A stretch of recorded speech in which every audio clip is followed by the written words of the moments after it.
বদরের ময়দানে এই পাশে কোরাইশ, এই পাশে মুসলমানেরা। বিশ্বনবী জালাময়ী ভাষণ দিলেন, তোমরা দেখতে পাচ্ছ এটা বদরের ময়দান না, এটা আল্লাহর জান্নাত, ওই জান্নাতের দিকে ছোট।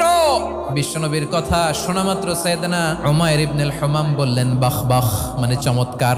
বিশ্বনবী বললেন মা ইয়াহমিলুকা আলা কওলিকা বাখ বাখ ইয়া উমাইর, আমার এই কথা শুনে তুমি কেন বললা বাখ বাখ?